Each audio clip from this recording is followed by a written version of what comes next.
So this ultimate tips and tricks beginner guide for Fallout 76 is going to get you from the very start of the game, going to give you a load of information you need to make your time getting started a lot easier. And when it comes to the leveling up system in Fallout 76, it's known as special. You've got strength, perception, endurance, charisma, intelligence, agility, luck. At the bottom of each of these, when you level up, it will explain what it does. So for an example, with perception, it affects your awareness of nearby enemies, your ability to detect stealthy movement, and your weapon accuracy when you're in VATS. And when you level up, you'll be able to go into each of these categories. So let's say we choose strength, and you'll be able to take one of these cards, but you can filter it. You'll see Z and C at the bottom, and you can go through perception, you can do endurance, and it's important to pick one of these cards that are going to be really helpful to you as a player. Try and think of a build that you want in the game early on so that you're not struggling when it comes to the end game to put your build together. One thing I will say is in this game you get action points and they are consumed when you are sprinting, so essentially it's like a stamina meter. They are really hard to get at the start of the game. Your AP will drain really quick, so it might be worth investing maybe a point or two in any AP cards that you can get your hands on. For an example here, I already own one. This is Action Boy. Action points regenerate 15% faster, so you'll still be consuming them at the same speed, but they'll come back quicker, meaning it's not going to take as long for you to be able to start sprinting again. And we are standing right outside Vault 76, which is where you begin the game. It'll give you like little bits of like a tutorial as you're making your way through. But once you leave Vault 76, you'll be able to start any of the main quest lines. You'll see a couple of quests up in the top right corner. You're going to have complete freedom to explore the world and get up to whatever you want to do in the game. And I'm going to say that you will naturally level up in the game over time. So don't stress too much at the start of the game about trying to level up and get as many different perk cards and stuff as you can.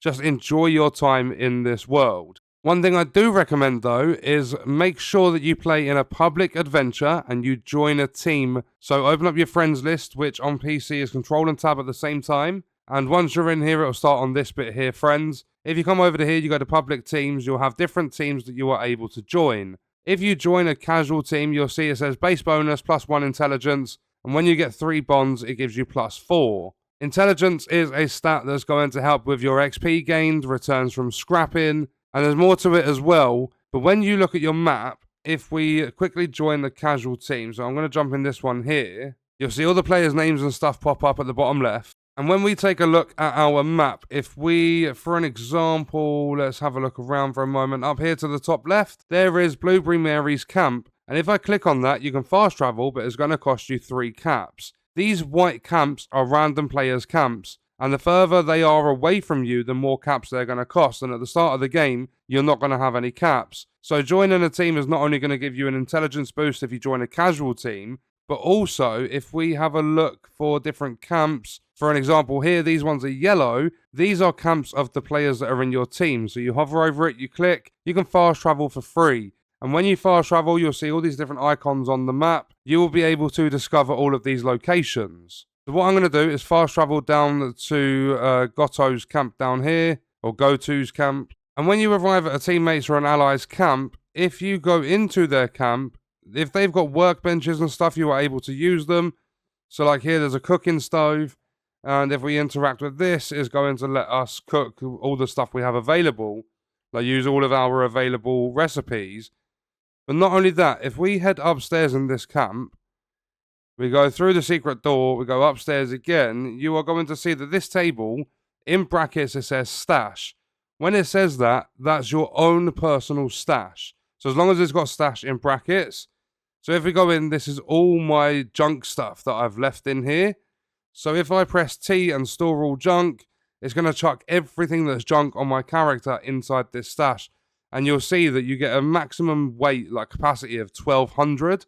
So it's a lot better than the 160 that I've currently got. So make sure that if you're using other players' camps, that you're looking around, using their workbenches and stuff. And do not worry if spawning at an ally's camp is going to put you in an area that you've never explored before. It seems as though there's like all the enemies there are a much higher level than you. Because if you die in Fallout 76, the only thing you lose off your character is your junk. So if you fast travel to a camp, you put all your junk in the stash, then you go out exploring and stuff. If you die, there's absolutely no penalty for it because all of your junk's gone anyway. But not only that, if we take a look at the map, there are areas nearby that I've never ever been to. So if I carry on in this direction and go to this house, it's then going to pop up as an area that I can fast travel to. And if you do happen to die because the enemies are a higher level or whatever the reason, then you are able to respawn at that location. So using your allies' camps and stuff to get around the map is really, really beneficial. It opens up so much more in terms of the exploration within Fallout 76. And then going back to stats and the special perk cards and stuff, if you press tab, you open up your Pip-Boy. If you go into the special tab under stat, it will give you another description. It will basically is another way to see what each of the different categories does. So for an example, strength is a measure of your raw physical power. It affects how much you can carry and the damage of all melee attacks. So if you don't have a level up available, you can come into your Pip-Boy and you can check it that way. But if you have a look on my screen, the Pip-Boy's taken up the majority of the screen. I can't see anything that's going on around me.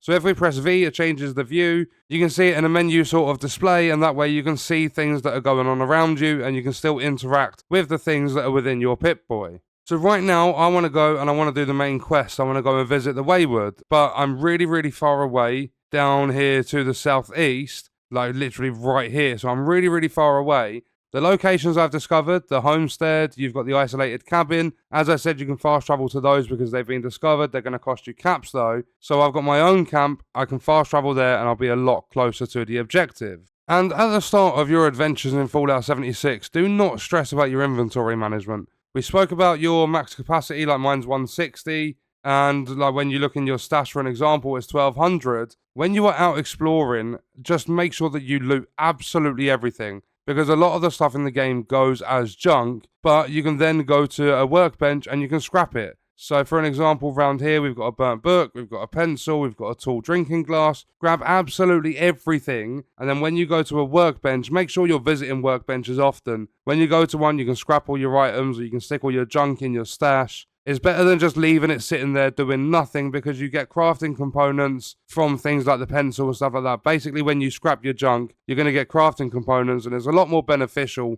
than leaving it doing nothing at all. But don't hold on to it for too long because obviously if you die, you're going to lose all the junk that you had on your character. And then when it comes to your camp, if we open up the Pip-Boy and I press Z to move my camp, you'll see it's going to cost me 5 caps. The first time you move your camp, it's free, but then it starts costing after. But if we move it, if we just roam around and look for somewhere, whenever this is going to turn like a greeny colour to say yes, you can place it here. So I found a little spot up here in this hill. So if I accept and I move my camp, there we go. It's used up 5 caps, but I've now got a new location for my camp. So if I open up the map, it's not too far. I just moved it across the road.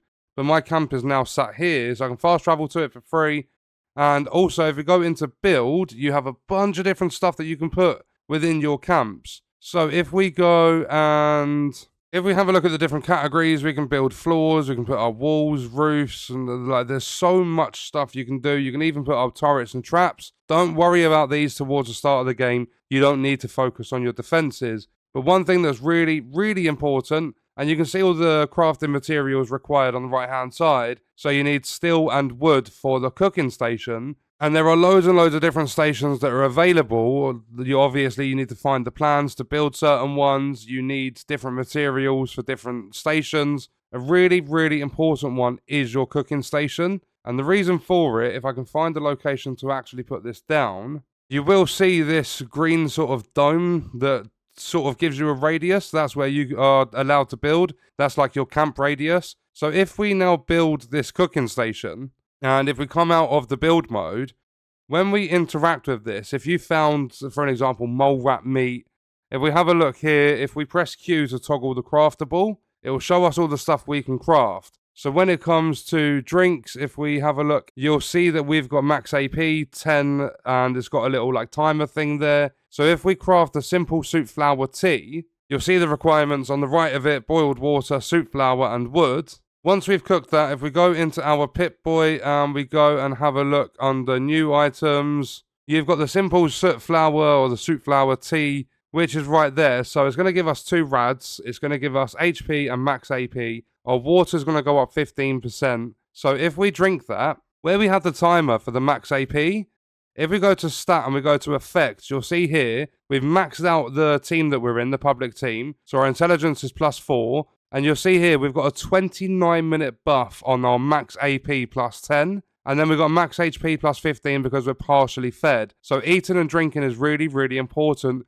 You get a lot of buffs from eating and drinking different items in the game. And it's really, really important, especially when it comes to like your max AP. That's your action points, that's your sprinting and everything like that. And it's really good that you can check your time of how long the buff's active for, just by going into stat and effect within the Pip-Boy. So as you are going around exploring the world of Fallout 76, make sure you're collecting everything, build up your camp, get your cooking station down, kill some basic enemies to get some meat and stuff of all the different creatures. Cooked food is always going to be better than raw food. It's like if you find water, instead of drinking it as it is, it'll always be dirty. If you go and boil it, it will take some of the, like, basically disease out of it. And you can see at the bottom left under my HP bar, there's a red block. That is my radiation. So you need to find things like Radaway. Those are going to get rid of your radiation, but it's going to make you more hungry and thirsty, and it will also increase your chance of becoming diseased. But there's lots of different stuff to do within this game, but that was a beginner's guide. Basically just explore, do some quests, level up, have fun, make sure you're looting everything, cook, go to allies camps and stuff, join a team. There's a lot to it, and I really, really hope that this video helped you get an understanding of the beginning of Fallout 76. And on that note, we are going to leave the video there. If you enjoyed it, leaving a like is appreciated. If you wish to support me further as a creator, there are links in the description. Let me know your thoughts about the video in the comments. And if you want to watch more, you can click the video on screen. All support on the channel is greatly appreciated, and I hope you enjoyed it. Thank you for watching.